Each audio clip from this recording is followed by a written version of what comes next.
Right, it's Liverpool versus Man City. It's the biggest game in years. It's huge, and I'm joined by Chris Pajak. First time on the channel. How you doing? I'm a little bit apprehensive, to be honest, because I've just been told what I'm doing, Lawrence, and I don't have any prep for this. I gave you no notice because if I gave you a few days to think about it, it'd be a team full of Reds and maybe Ruben Diaz alongside Van Dijk. But I think we're going to get there and have and create an amazing side. Very interested in your opinion. Obviously, we'll talk about the game at the end of the video as well. In goal, for me, it's actually the quickest and easiest thing to discuss. I think Alisson's a better keeper than Ederson. Very quickly, how big a miss is Alisson for the remaining games of the season? It's huge. Obviously, Cleveland Kelleher is playing at an unbelievable level, but he is not Alisson Becker. I think Alisson Becker, with probably Thibaut Courtois and Jan Oblak, are probably the three top goalkeepers in the world. You can put them in whatever order you want. I'm a Liverpool fan. I'm going to put Alisson top. Kelleher's playing very well, but Alisson is a better goalkeeper. Of course, yeah. I think it's a big bit of news that Kelleher might be in that game because the alternative for Kelleher was you're in a world of pain at Anfield on Sunday, aren't you? Right back's interesting. I think you can really argue that Trent would start for Man City with his technical brilliance, but I think as a total right back for defensive capability, I'm assuming you genuinely think Kyle Walker is just a better right back than Trent Alexander-Arnold. You might not obviously don't favour him. He's not Scouse, of course not, but Kyle Walker's better than Trent. I don't think he's better. I think he's a better defender than Trent Alexander-Arnold. I think that's fair to say. And I think he's a better defender because of his physical abilities more than anything else. I do think he's a great defender. I really do. I think, what he's been able to do for so long is unbelievable. And the way that he gets up and down the pitch, Kyle Walker, he's a tremendous footballer. I prefer Trent Alexander-Arnold. I think Trent Alexander-Arnold should go in there, but you know what? You gave it to Alisson, so I'm not going to argue. I don't think there's much in it, to be honest with you. I really don't. I think they're both two unbelievable footballers. Yeah, I agree. I think Trent is a better footballer, but I think Kyle Walker is a better right back, and I think Trent's still got aspects of his game. I think he's improved this season defensively, Trent, no question, but he's still not at that level, in my opinion. But I'll take that 1,000,000%. The two centre-backs, obviously Virgil van Dijk, he's having an underrated season. I was saying to someone yesterday, he reminds me of that. Do you remember that kind of Rio Ferdinand 2013 season before he went to QPR when they won the Premier League? John Terry under Mourinho, 10 years after the first time he won the league with Mourinho. This feels like Van Dijk at the end of his career, obviously not right at the end of his career, but he's having an unbelievable season, and he's shown so much maturity at his age to get through games where he's obviously come back from the injuries. He's a yard slower, in my opinion, and he's still out of this world. Yeah, he is. You're absolutely spot on there. And he's the leader of the football club at the moment as well. Obviously, I think he's taken that captaincy and gone to another level with it. People thought he was done and dusted. People thought we'd seen the best of Virgil van Dijk, and what he's proven at the moment is that we are seeing the best of Virgil van Dijk, and it's not in the past, it's very much about now, and it could very much be like this for the next couple of years. Obviously, you look at Thiago Silva and the length of career that he's been able to have. Obviously, a 37, whatever he is now, it's probably not at the level that it was, but I do see that Virgil van Dijk, with all of the experience that he's got, could play to that sort of age. Will he be at the level that he is today? Probably not. Will he still be one of the best centre-halves in the league? Probably. Yeah, no, 100%, and I think the brilliance of Van Dijk is shown when we try and put another centre back next to him. He didn't have Vidic next to him. He didn't have Carvalho, and I think we have to throw in. For me, it's John Stones. I've actually, after this season, the drop off of Man City's form this season, when Stones isn't in the side compared to Ruben Diaz, is nothing like it. And obviously, the likes of Matip, great servants to Liverpool, and I'm trying to think of a few others. I think Konate will be a superstar in the future for Liverpool, and he'll probably replace Virgil van Dijk long term as the kind of number one centre back. But obviously, for you, is there one centre back for City that you think would have really shaped Liverpool and made you even better? I don't know, to be honest with you, because obviously the centre backs that I think of as City's brilliant centre halves all play in Van Dijk's position. It's all that left-sided centre-half. Your Ruben Diaz's of this world are the ones that I probably think of. Laporte, when he was absolutely flying. But again, I think I'm right in saying they were all left-sided centre-halves. So you need someone to sort of pair with someone like a Virgil van Dijk. Now, in an ideal scenario, I'm old school. You know, I want one cultured centre-back and I want a dog right next to him. I want a Jamie Carragher or something like that who's just like a dog on a leash going to go and get the ball back for Virgil and he's just sort of play the ball. And that's doing Carragher a disservice, you know, but you take my point. He was much more than that. But I think someone like a John Stones, two cultured centre-halves playing side by side. I see what you mean. Oof. I mean, it's exciting. It's unusual, but it is exciting, isn't it? Because you know what John Stones has been able to do, certainly this season, probably a large part of last season, stepping up into the midfield. If you're going to play with a limited right back like Kyle Walker, then you're going to need someone who's going to set up into the middle of the field and step up there. And obviously John Stones has taken that to another level this season. So I've got no problems with that. I think when you look back at it in, you know, maybe 5-10 years time, it was a lot of money that Manchester City paid for John Stones at 50 million quid. It was never, ever a waste, and it never will be. In fact, it's going to look like a bargain in a few years' time, isn't it, Lawrence? 1,000,000%, mate. And even Van Dijk now looks like a bargain for 75 million quid. I think Chelsea and United are ruining the market. And I know it's funny me saying that as a City fan. The left back. This is all very softly, nicey here, mate. I think you're going to beat us 3-0, mate. I think you've beaten us already. So we're just doing a video for the love of football, man. I think you won the game. So we'll talk about it maybe in the video, but. Ultimately, though, the respect for Liverpool as a City fan is huge for me. It really is. The Arsenal thing last season, I was bantering Robbie and bantering Arsenal fans. They never came close to challenging City in the same way. I know they were top for 247 days, but this Liverpool side, completely different beast, man, honestly.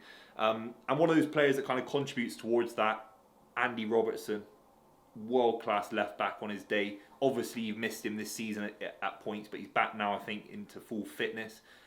What a left-back. Yeah, and he epitomises everything that we want from our players as well. You know, as Liverpool fans, we know what we like, and we like people who are going to put, you know, everything onto the pitch every single time they take to. I always say, like, you know, you want them playing for the badge on the front, not the name on the back. And Andy Robertson sort of epitomises that for me.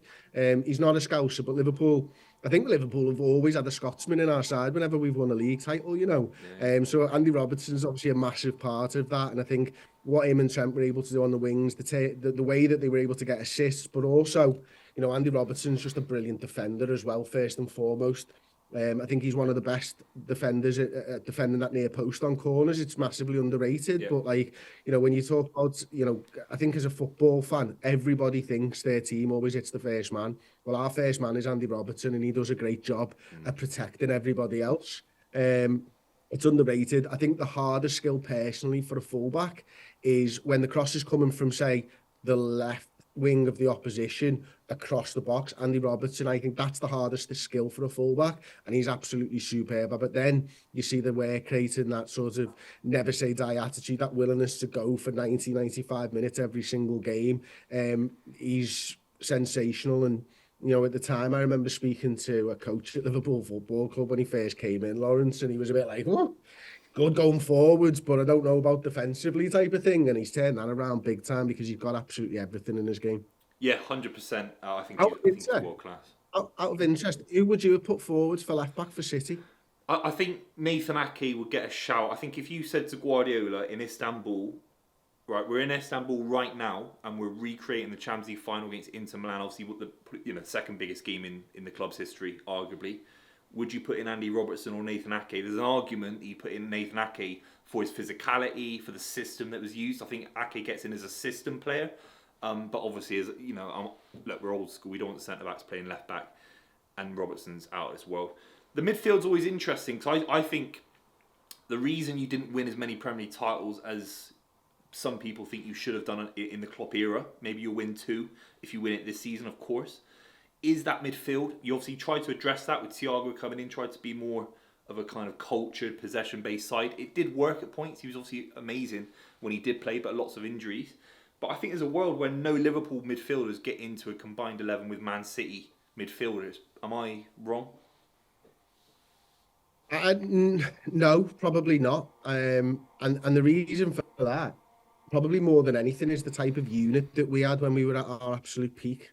You know, again, you know, doing a job for the team allowing the likes of Trent and Robertson to be so good was part of the job of Fabinho, Gini Wijnaldum, and obviously Jordan Henderson as well. So I can understand that. I'm interested to see who you're going to put at the 6 because, listen, I think for a spell, Fabinho was the best DM in the world. Yeah. I think that mantle was very quickly taken over by Rodri.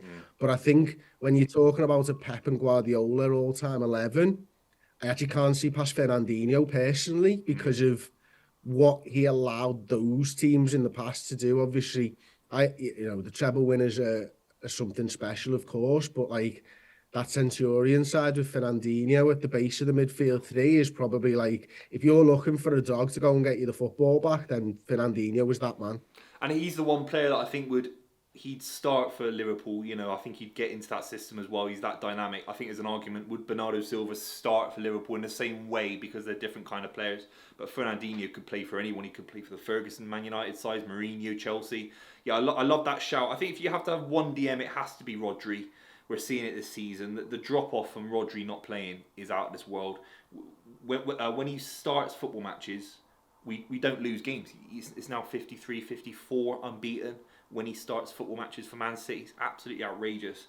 So I think Rodri gets in based on, he's the treble-winning midfielder from last season. It's crazy.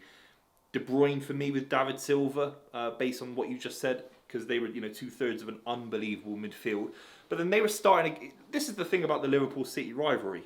We lost to you twice at Anfield that season when we had a 100-point season.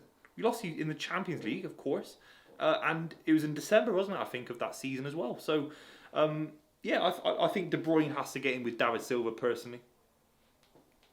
I think De Bruyne's an absolute no-brainer. I do.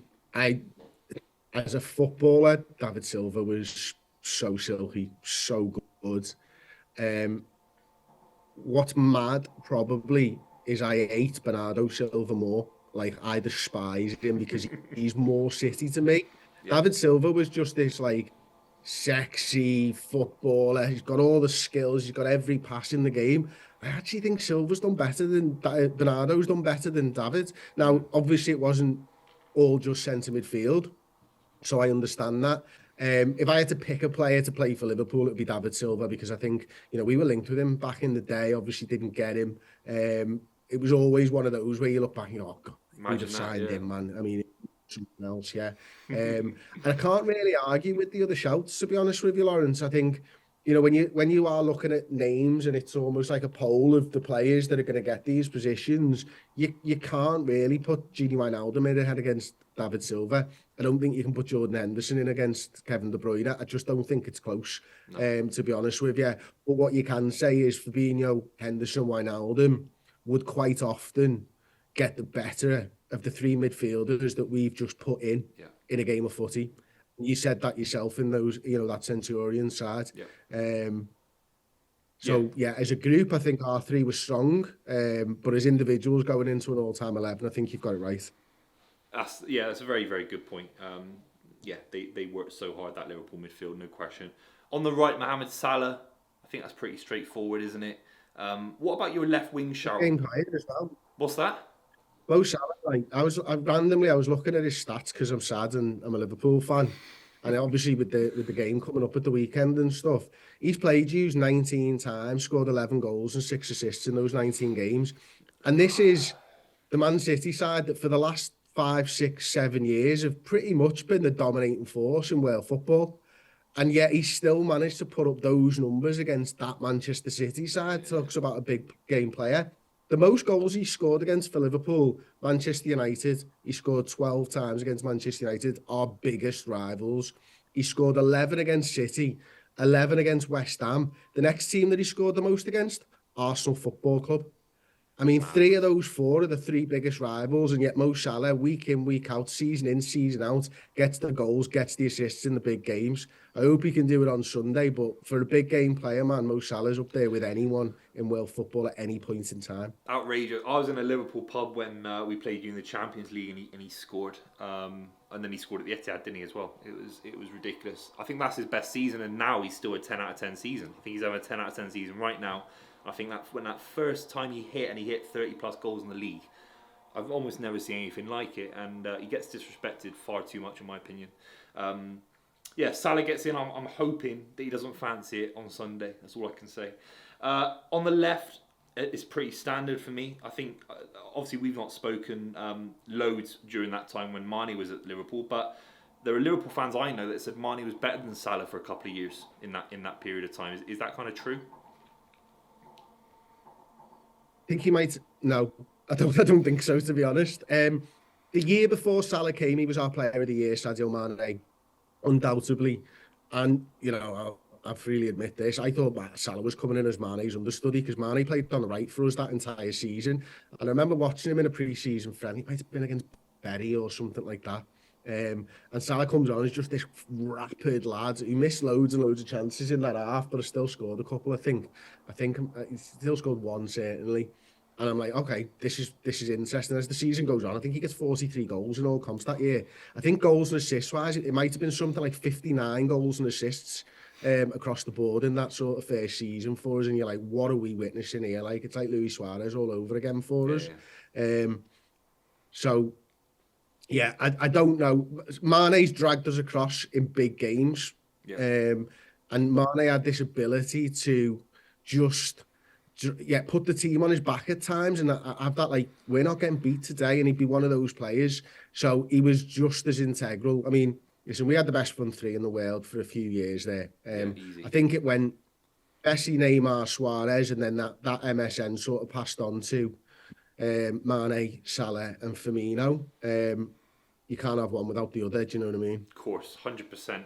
And then, look, down the middle is interesting. Obviously, Erling Haaland gets all the numbers, but Aguero has to be in there for me because his contribution towards City. It's very similar to kind of, when you didn't win, you haven't won the league for 30 odd years, and all the players that contributed and scored goals in that season are now in Liverpool folklore. And Guardiola will look back on his time at City and think Aguero scored, his first goal in a cup final against Arsenal, chipped the keeper. I don't know if you remember that. And scored loads of goals in the Centurion season. That was a year before. We were absolutely decimated. We scraped top four and all sorts. So Aguero has to go down for Pep Guardiola as one of the most important strikers that he has, and people will forget because of Erling Haaland. Is there any debate between Aguero or even Bobby Firmino? Does he really get in? As a striker, I think you'd struggle, wouldn't you, with Bobby? Yeah, listen, I think Aguero proved under Guardiola, because I don't think Guardiola really fancied him that much, but he was just so good at putting the ball in the back of the net that it didn't really matter. I think Guardiola would have liked the striker a little bit more like Bobby Firmino to sort of knit everything together, but he just had this lad who would score 30 goals every season. He's like, well, yeah, ego to one side this time. Sergio Aguero, club legend, goes in there. He's probably had the biggest moment in Premier League history as well. Everybody knows that moment. How far back are we going in this? Is this just Pep and Guardiola era, or is this Prem era? This is Pep versus Klopp. So Aguero had 5 years. Obviously, he was crying in Porto in the Champions League final, his last appearance for the club. In European competition as well. But Bobby, that's the interesting thing with Klopp. You've not really had a Haaland type, have you? I think Gakpo's interesting. I thought Gakpo would come in and be. I know Núñez is getting the goals. Salah's obviously got goals, but Gakpo for me looked like more of that kind of silky striker type. He's not really hit the ground running with numbers. It'd be interesting to see if maybe you go out when Klopp leaves and maybe a manager comes in with more of a traditional view of football. Maybe he comes in and tries to get like a normal striker. Like, what do you think about that? Especially when Salah leaves. Yeah, I think that Núñez is the guy for us at the moment. Obviously, you don't break your transfer record for somebody for no reason. I actually felt it was quite interesting that at the same time you guys go out and get Erling Haaland, that we went out and get Darwin Núñez, and I felt that Guardiola obviously gets all the plaudits for how much he's changed football over the last sort of 15 years with his tactics and everything else. But it was interesting for me that both teams changed at the same time to get a big, almost target man, sort of fast, athletic centre forward, when the teams what we'd seen between City and that, where Aguero had ran the line for a long time, not that sort of same player as Erling Haaland, Firmino for us. And then both just went, no, this is the way we're going to go. And I think it was down to the way that teams were playing against Liverpool and Manchester City. We see a lot of low block all the time. And it was like, well, right, okay, let's get someone in the 6-yard box who's going to finish these chances. I think one of the things that I admire from watching City teams more than anything is their ability to get to the byline and create easy finishes for their strikers. But one of the hardest things in world football is finding that space in the penalty area. And I think that's what Haaland and Núñez are absolutely brilliant at. Obviously, you know, I think Haaland's season last season was unbelievable. This season, he's probably come down a little bit from that. I think it was unsustainable what we saw last season, to be honest with you. Much like Salah's first season for us.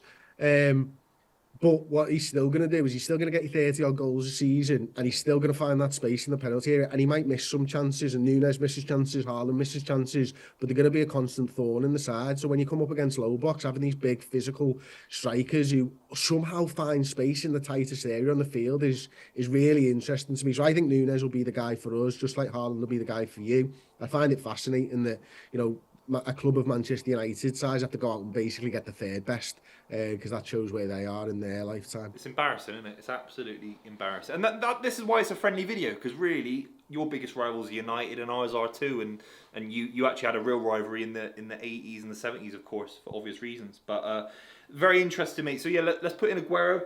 Obviously, let's just skim over the game. I think you're going to smash us 3-0. We've won once in 18 years. Do you know the guy that scored the winner at Anfield the last time City won before the 4-1 in 2021?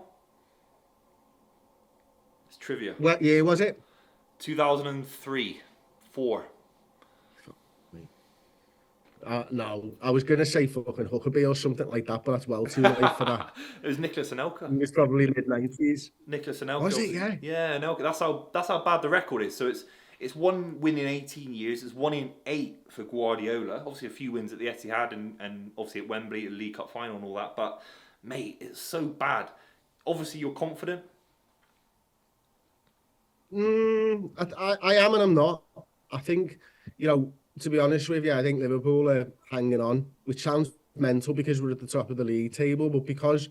And listen, I think, you know, the injuries are a massive part of it. And I'm sure Manchester City fans watching this will be like, oh, the injuries. He's talking about the injuries again. But, like, even from the game where we played you at the Etihad, right, we're going to have 5 starters from that game not available in this one. So I think Alisson Becker started, Trent Alexander-Arnold started, Matip's out for the season now as well. I'm not sure if Gravenberch started. He might be one of those 5 players, but Jota started against you. There's 5. I might be missing somebody else. So this is massive for us. You know, we're going to have Cleveland Kelleher in goal, probably. We're going to have Conor Bradley at right back. We're going to have Konate, Van Dijk, probably Robertson, Enzo, McAllister. Oh, Kurt Jones was the other starter. Gravenberch came on. Yeah. I think so. Kurt Jones isn't available. So yeah, McAllister... Take your pick. It might be Harvey Elliott in midfield. I'd like to see Salah start because obviously he's a big game player. Yeah. Núñez is going to run in there and he has. So it's not the same size that we played against. And we've also had, you know, a really tough sort of run of games. You know, gone to 120 minutes in the Carabao Cup final, an away game in the Europa League, of course. Yeah, whereas crazy. You guys had what was almost a dead rubber against Copenhagen in the end and a little bit of rest time on the field for a lot of the starters. Yeah. So I think the Anfield atmosphere is going to be the key one here. And if we can disrupt you guys, obviously it is a tough place to go and get a win. But Man City are in that type of a form that they could do. And equally, Liverpool could just sit in and counter you because I think that's where we might have the most success against you with a weakened side. Yeah, 1,000,000%. I think whipping balls around the corner like Chelsea did. Even United found, you know, great opportunities to score. Rashford scored a beautiful goal. Obviously didn't win. Mate, thank you so much for your time. Loved having you on the channel. Where can people find you? Redmen TV, mate. Yeah, it's just that. If you like Liverpool content, you like us. If you don't, you'll fucking hate us. But it's sound. We like you anyway.